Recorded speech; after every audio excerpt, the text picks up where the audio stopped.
aquelas que nos deram vida, amor, direção. E embora a parábola do filho pródigo fale de um pai amoroso, nela nós podemos enxergar alguns conselhos que nós podemos dar às mães nessa manhã. E com base nessa parábola, eu quero deixar a vocês, mães, 6 conselhos, com base em Lucas capítulo 15, versos de 11 a 32. Eu não vou ler o texto, porque ele é muito intenso, né? E longo. E nós ainda vamos ter uma homenagem às mães ainda no final deste culto. A parábola do filho pródigo, contada por Jesus, narra a história de um pai com 2 filhos. O filho mais novo pediu a herança antecipadamente e partiu para uma terra distante e desperdiçou tudo com uma vida desregrada. Quando começou a passar necessidade, foi contratado para cuidar de porcos. Chegou a passar fome, desejou comer lavagem dos porcos. Então ele caiu na realidade, lembrou da casa do pai, da fartura que havia ali. Então decidiu voltar para casa arrependido. Treinou um discurso de arrependimento e voltou para casa. O pai, ao vê-lo, o recebeu com alegria, o perdoou e celebrou o retorno do filho com festa. O filho mais velho, que sempre foi obediente, segundo ele mesmo, ficou indignado com a recepção dada ao irmão. O pai então explicou que era justo alegrar-se, pois o irmão estava morto e revivera, estava perdido e foi achado. E disse ao mais velho: filho, você está comigo o tempo todo. Tudo o que eu tenho é teu. Essa é a síntese dessa parábola. E o primeiro conselho que eu queria deixar às mães aqui presentes, é esse: deixem a porta aberta para que os seus filhos possam escrever a própria história. Verso 11 diz: um certo homem tinha 2 filhos, e o mais moço deles disse ao pai: pai, dá-me a parte da fazenda que me pertence.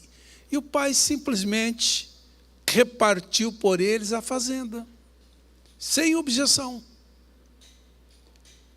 Então o que a gente aprende aqui, irmãos, é que quando o pródigo quis pular do ninho, achando que era a hora de escrever a sua própria história, a porta estava aberta.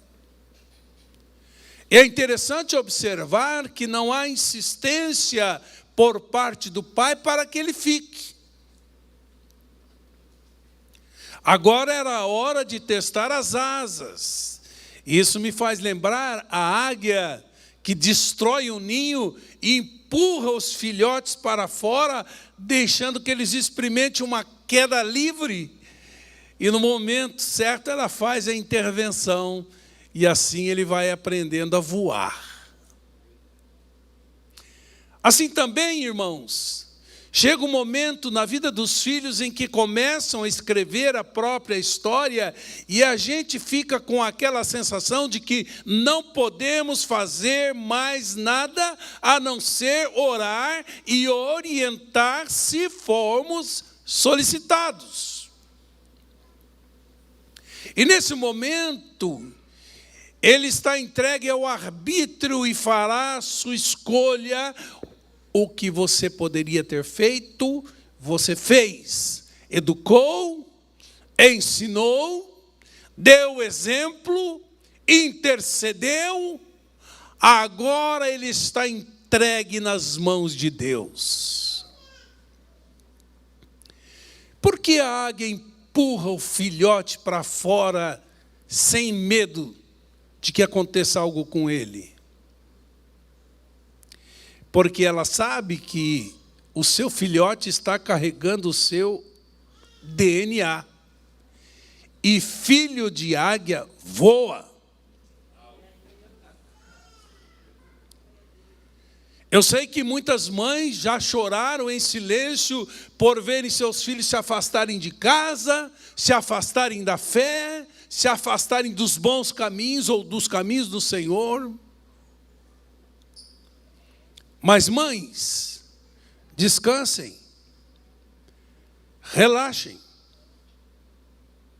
Enquanto eles estavam em casa, você os ajudou a escreverem a sua própria história. Agora eles vão escrever a própria história.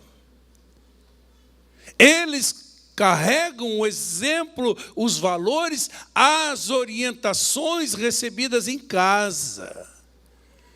Isso me faz lembrar a dona Joquebede, mãe de Moisés, que ficou com ele por um tempo, protegeu seu filhinho, betumou o cestinho e colocou no rio e soltou o controle dele, confiou que Deus cuidaria do seu filhinho. E quando colocou o seu filhinho no rio, colocou o seu filhinho nas mãos de Deus. Seus filhos são mais de Deus do que de vocês. Foram criados à imagem e semelhança de Deus. Enquanto estavam sendo formados lá no seu ventre, mãe, Deus já estava escrevendo coisas a respeito deles, diz o Salmo 139. Ou seja, além da sua herança genética, eles carregam uma herança divina, a impressão digital de Deus. Então, você sabe que quem está indo ali, para além da porteira, carrega uma dignidade legada por Deus e adquirida em família. Deixa a porta aberta. Amém? Amém. Segundo, mães, não assumam uma culpa ilegítima em razão de quedas experimentadas por seus filhos. O pai deixou a porteira aberta,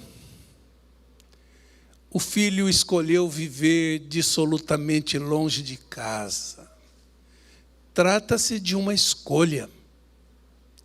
Verso 13 diz: e poucos dias depois, o filho mais novo, ajuntando tudo, partiu para uma terra longínqua e ali desperdiçou sua fazenda, vivendo dissolutamente.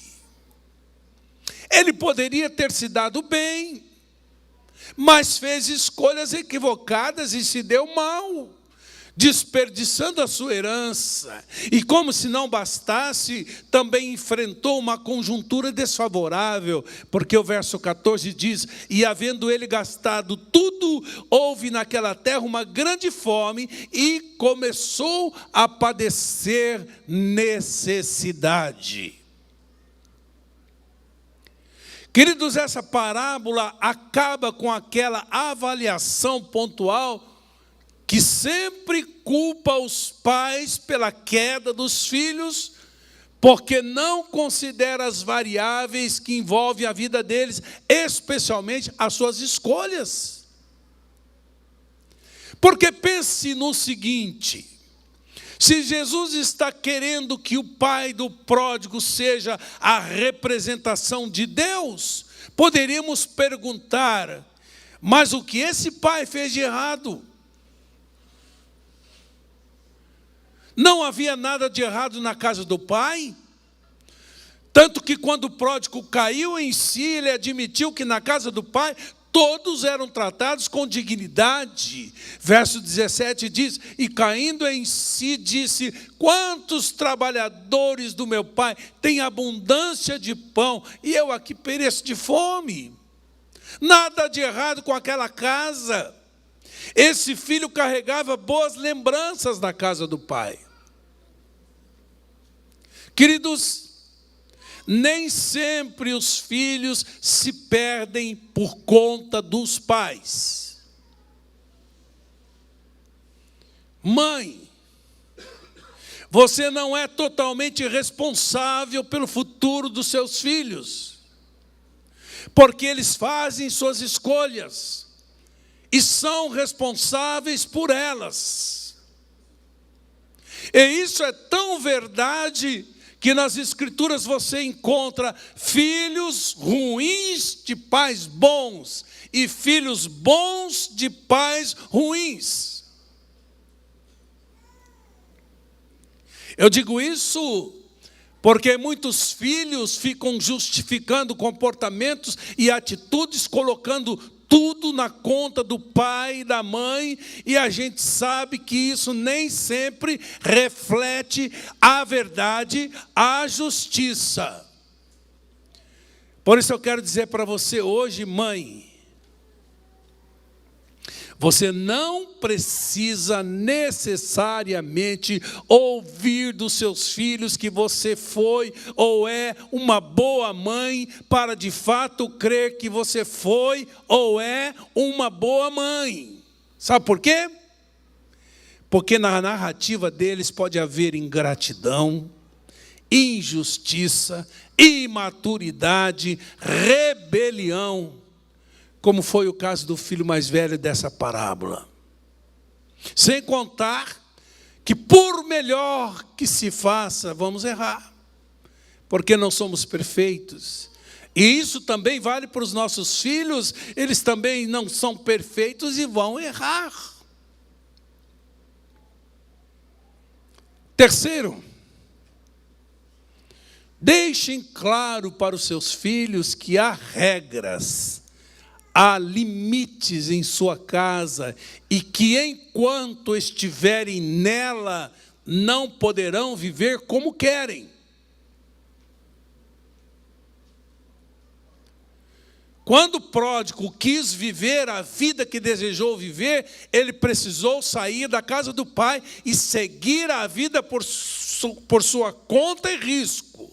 É o que diz o verso 13. Então, mãe, lembre seus filhos que a casa é sua. Assim é com Deus. Não podemos viver a vida que queremos viver sem deixar a casa do Pai. Nossos pais, Adão e Eva, quando decidiram viver por conta, foram expulsos do paraíso, o que equivale a dizer expulsos da presença de Deus. Porque na casa de Deus se vive a vida de Deus, a vida que Deus quer que vivamos. Assim funciona, as coisas funcionam de acordo com o caráter de Deus, a vontade de Deus, os propósitos de Deus. E neste sentido, permanecer na casa do Pai significa conformar aos propósitos do Pai, à vontade do Pai, às regras estabelecidas pelo Pai.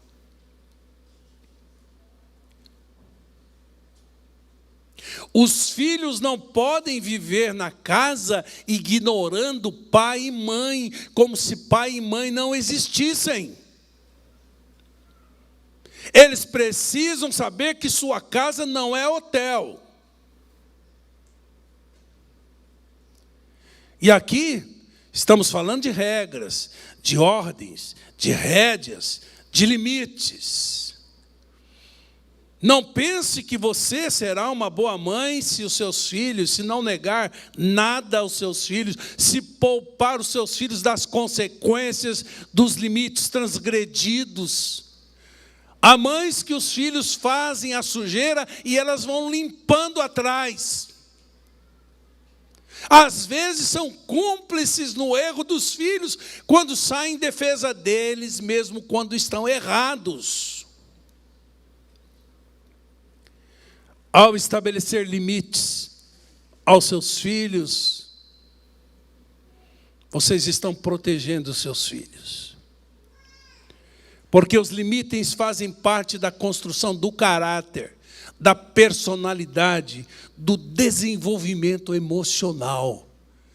Filhos sem limites não amadurecem, não crescem, não se dão bem na vida.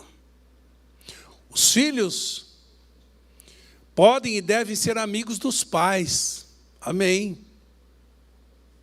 Os pais precisam ser os primeiros confidentes, mas precisam muito mais de pai e mãe do que de amigões. Amigão ele tem na escola. As conversas não podem ser de igual para igual. Pai é pai, filho é filho.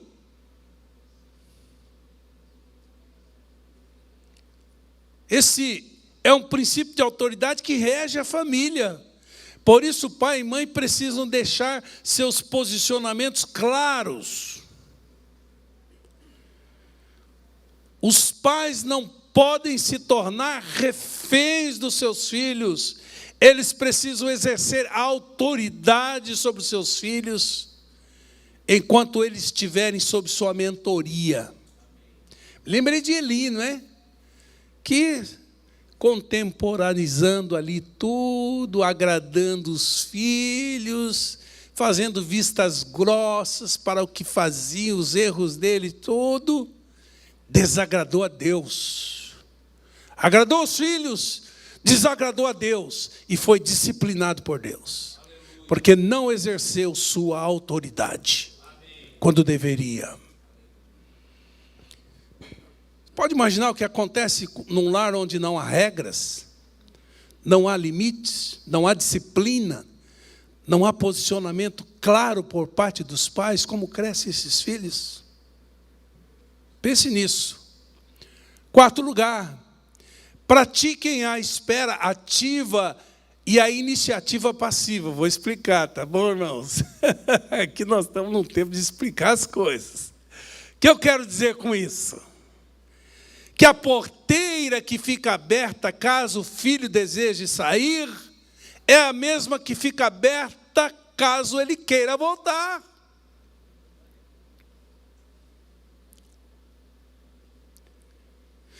Que o filho que guarda mágoas veladas dos pais e dos irmãos precisam ser reconciliados e você pode ser instrumento dessa reconciliação.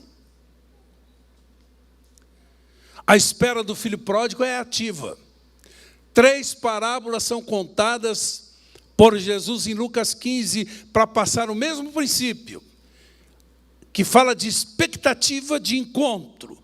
O pastor que deixa as 99 ovelhas e busca a 100ª, a mulher que revirou a casa para encontrar uma moeda perdida, e o filho que se foi e o pai ficou à espera da sua volta.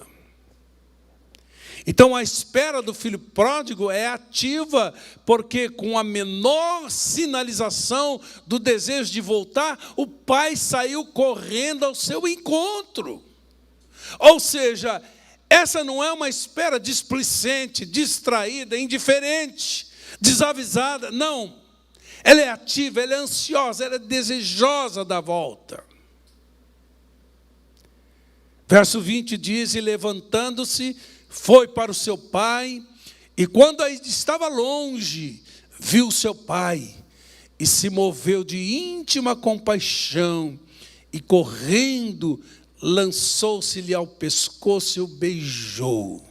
No original a ideia é beijou repetidas vezes. Sabe o que é? É esse aí. Já a iniciativa do filho mais velho é passiva. O filho mais velho, que sempre foi obediente, ficou indignado com a recepção do irmão e não quis participar da festa, não quis sentar na mesa de comunhão. Sabe aquele tipo, se ele for, eu não vou? Ou ele ou eu? Verso 25 diz: e o seu filho mais velho estava no campo, e quando veio, chegou perto de casa, ouviu a música, as danças, e chamando um dos seus servos, perguntou: o que está acontecendo aqui? E ele disse: veio teu irmão, teu pai mandou matar o bezerro cevado porque o recebeu são e salvo. Mas ele se indignou e não queria entrar.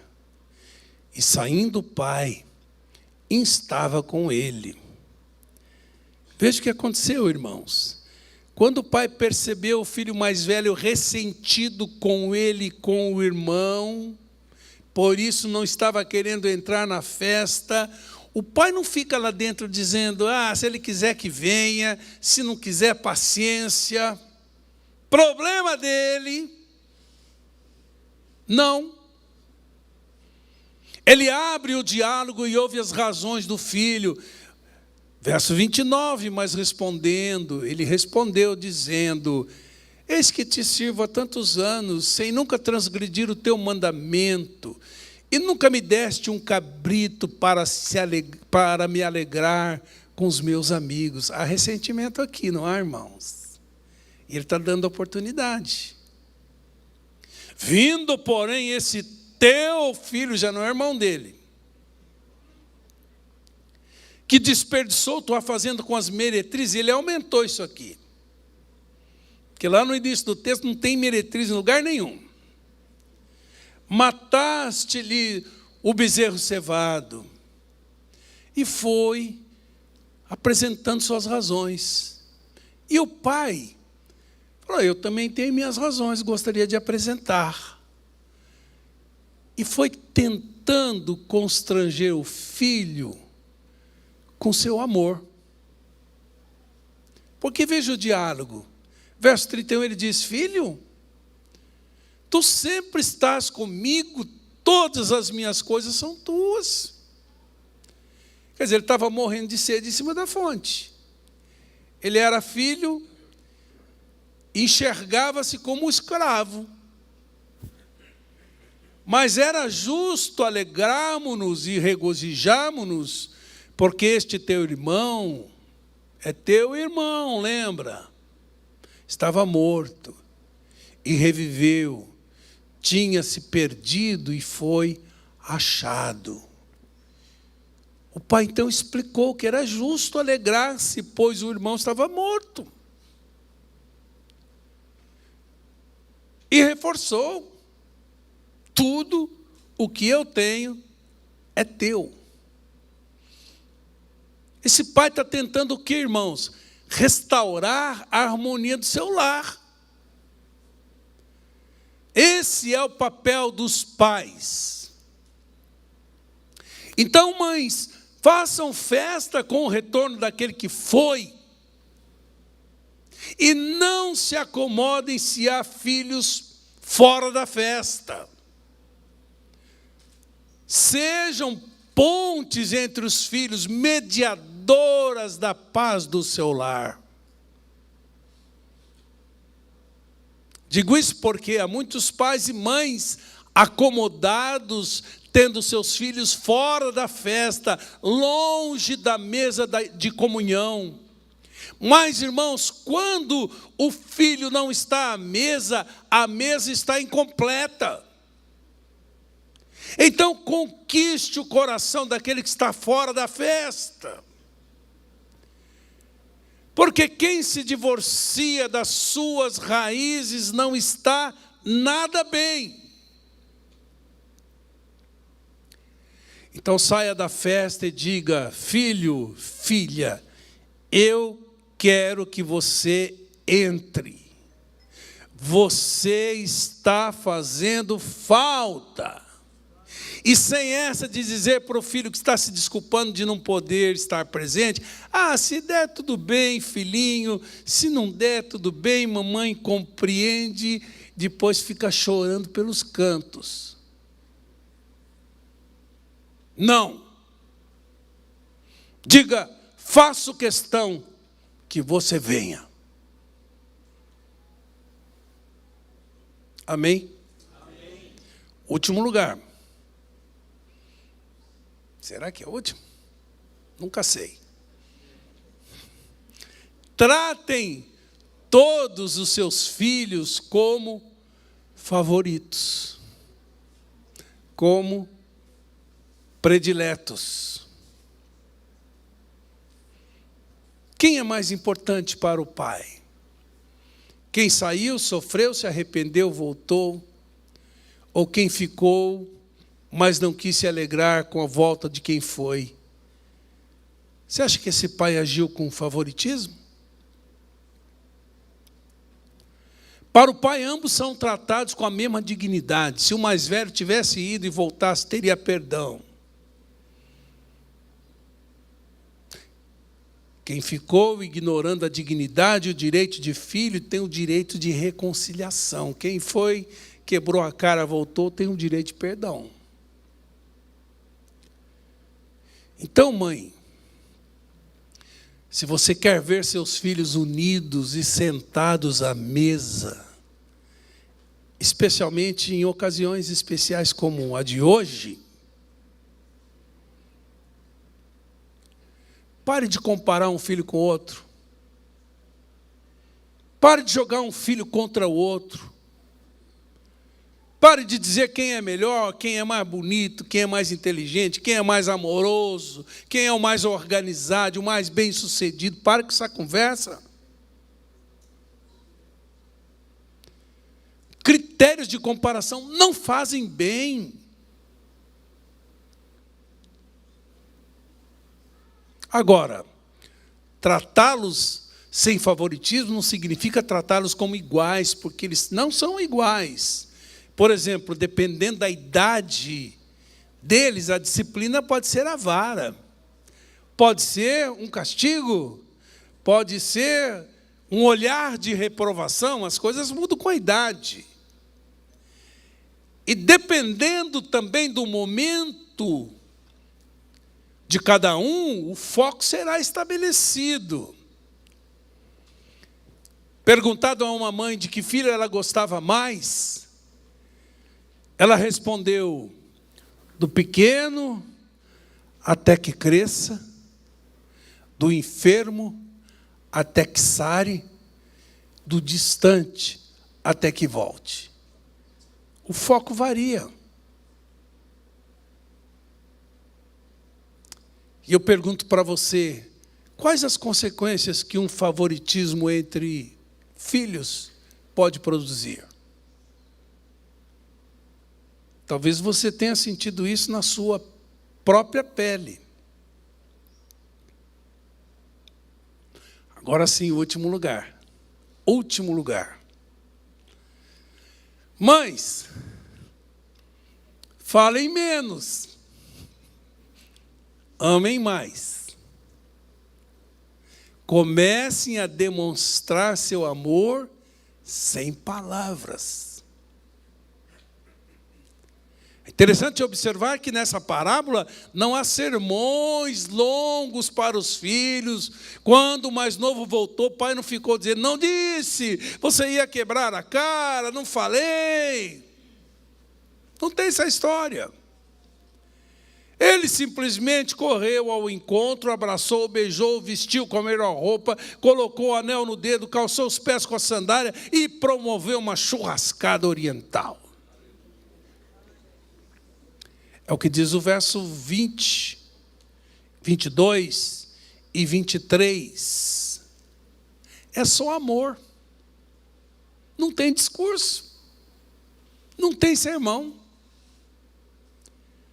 E o menino foi coberto de tanto amor, ternura e misericórdia que não conseguiu fazer o discurso do arrependimento que ele tinha treinado. Porque o discurso de arrependimento, que está lá no verso 18, diz: levantar-me-ei e irei ter com meu pai, e direi: pai, pequei contra o céu e perante ti, já não sou digno de ser chamado seu filho. E essa parte: faze-me como um dos seus empregados. Todavia, quando se percebeu coberto de amor, ele omitiu essa segunda parte. Ele não fala isso. Ele só diz: pequei contra o céu, perante ti, já não sou digno de ser chamado seu filho, e para por aí. Que empregado que nada.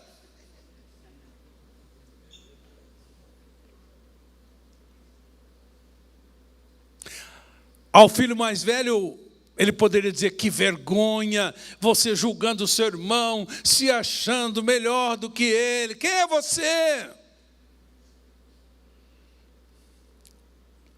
Ou você entra agora, ou não precisa entrar nunca mais. Não. Ele simplesmente diz: filho, tu sempre estás comigo. Tudo o que eu tenho é teu, e essas são as razões que eu te dou para que você se alegre com a volta do seu irmão. Então, queridos, o que a gente aprende com isso é que o amor constrange mais do que as ladainhas. O que os filhos mais precisam é de demonstração de amor, de afeto, exemplo e não sermões. Então, demonstre amor, que um dia eles vão querer ouvir suas palavras e seus conselhos, porque sem comunicação afetiva, palavras não fazem efeito. É assim que Deus nos constrange pelo seu amor. Amém, queridos? Concluindo, ao deixar a porta aberta para os seus filhos escreverem a própria história, confiem no valor intrínseco que eles carregam, pelo fato de terem sido criados à imagem e semelhança de Deus. Confie nos ensinos, no exemplo, nas orações feitas em favor deles. E quando chegar a hora, eles vão voar, porque eles têm a natureza da águia. Lembrem seus filhos que enquanto permanecerem em sua casa, há regras, há limites que precisam ser respeitados, uma vez que estão debaixo de autoridade. Tenham um coração amoroso e perdoador para os filhos e se ofereçam como instrumento de reconciliação entre eles, caso seja necessário. Não hajam com favoritismo, colocando em risco a amizade dos seus filhos. E parem de fazer sermões. Falem menos. E demonstrem o amor de vocês a eles, sem palavras. Amém, mães? Deus abençoe sua vida. Amém. Alguém pode avisar as crianças para virem?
que você precisa na palma.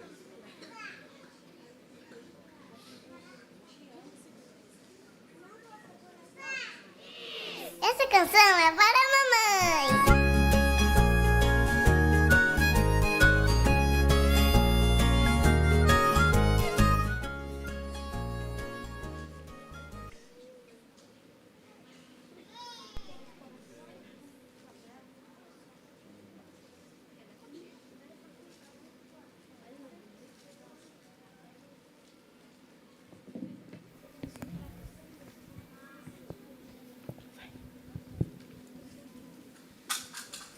A minha mãe é como Sara. Quando ela me viu pela primeira vez, seu sorriso foi de orelha a orelha. Ela me esperou e orou por mim. A minha mãe é como Joquebede. Sempre que algo ruim cerca ela, busca em Deus solução para me livrar de todo o mal. Sua oração é cuidado por mim, formam uma proteção.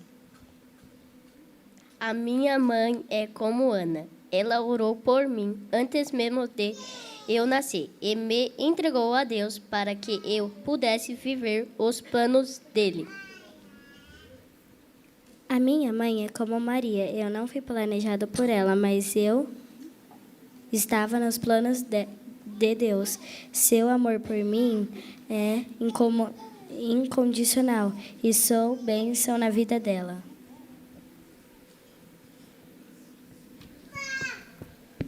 Minha mãe é como sunamita, gosta de ajudar e de fazer o bem para aqueles que temem a Deus. Por isso, Deus abençoa nossa família e nossa casa. Nossa família é linda. 1, 2, 3. Feliz Dia das Mães!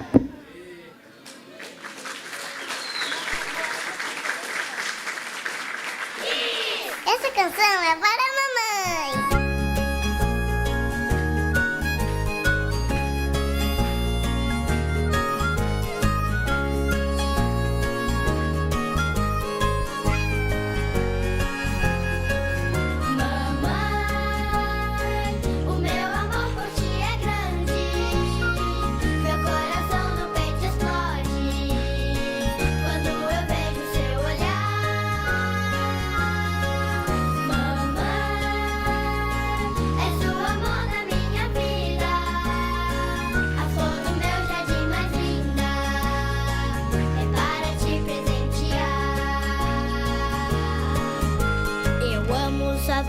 Eu amo seu cheiro, eu amo a sua cor, o seu cabelo. Eu amo o seu jeito de falar pra mim. Meu filho, eu te amo e vai ser sempre assim.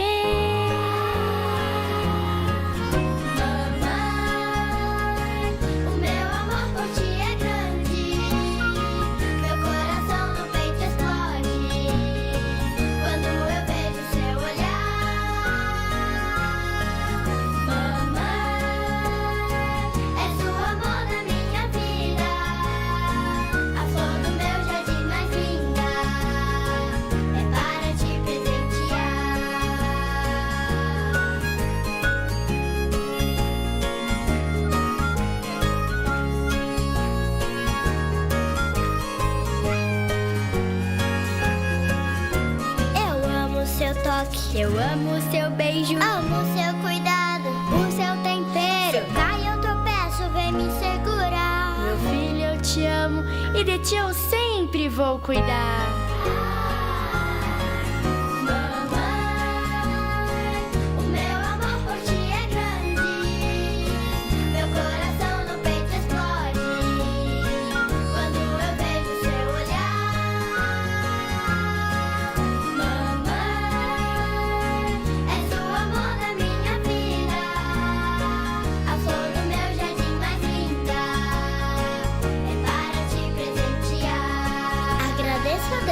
Por esse amor profundo, pela minha mamãe querida que me trouxe a esse mundo. Todos os dias a Deus vou louvar, Pois sei que em seus braços vai me carregar. E não importa o quão grande eu serei, do seu imenso amor eu jamais me esquecerei. Receba agora essa linda canção. Tão simples e singela, mas de coração. Eu te amo, mamãe. Oi, mamãe. És o amor da minha vida. A minha paizinha. A flor do meu jardim mais linda. Linda. É para te presentear. É para te presentear. É para te presentear. Parabéns, mamãe.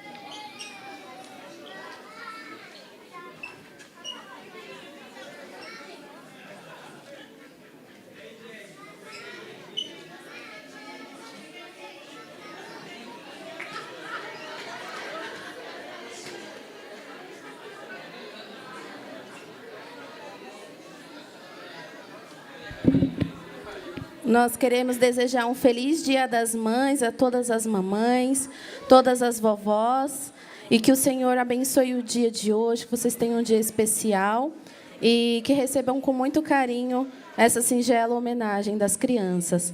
Elas foram dar um abraço, mas lá atrás tem uma lembrancinha que elas deixaram lá para buscar, tá bom?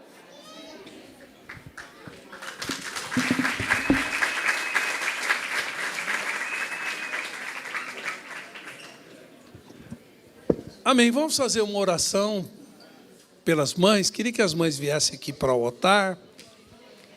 Nós vamos orar por vocês. Encerrando o culto.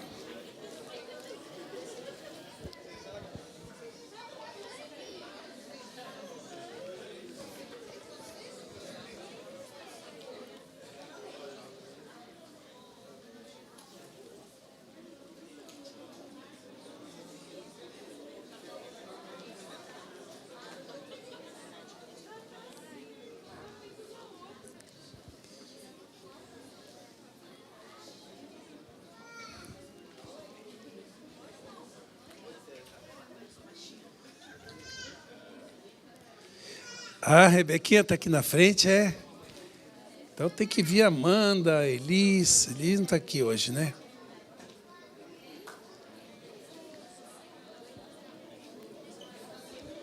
Vamos orar então. Mamãe, põe a mão no seu coração. Em nome de Jesus. Isso. Deus, eu quero rogar tuas bênçãos sobre as mães. Para ser mais específico, quero pedir que o Senhor conceda a elas saúde física, ânimo, disposição para cumprirem seu papel. Mas eu peço também, Senhor, saúde emocional. Eu sei que a gente carrega feridas, traumas, coisas que comprometem o potencial. Quanta vez nós repetimos modelos que não foram bons, em razão daquilo que recebemos, mas o Evangelho transforma. E eu quero pedir, Deus, que o teu Evangelho, os ensinos de Jesus possa transformar na mente, no caráter, nas emoções, nos valores. Como disse Paulo, que rendidos ao Espírito, nós podemos manifestar o amor, a alegria, a paz, a longanimidade, a mansidão, o domínio próprio, a fidelidade, virtudes estas que podem assemelhar essas mães a Jesus. Então, em nome de Jesus, dá graça, sabedoria, entendimento na palavra, revelação, para que elas possam pautar a vida na palavra que é viva e eficaz, e de posse dessa sabedoria, dessa graça, elas possam, Deus, abençoar a família. Dá longevidade a elas, Pai. Em nome de Jesus, filhos precisam de mães. Preserve-as com saúde, preserve-as com fé, renova as forças, renova a fé, anima o espírito, motiva para a vida. Eu te peço em nome de Jesus, e que os filhos, Senhor, honrem essas mães, caiam em si e reconheçam que na casa da mãe havia dignidade, e possam ser restaurados para a glória do teu nome. Estenda a tua mão todos agora, e que a graça do Senhor Jesus, o amor de Deus o Pai, as consolações do Espírito Santo sejam com a sua vida hoje e sempre. Amém. Deus abençoe seu domingo e sua semana.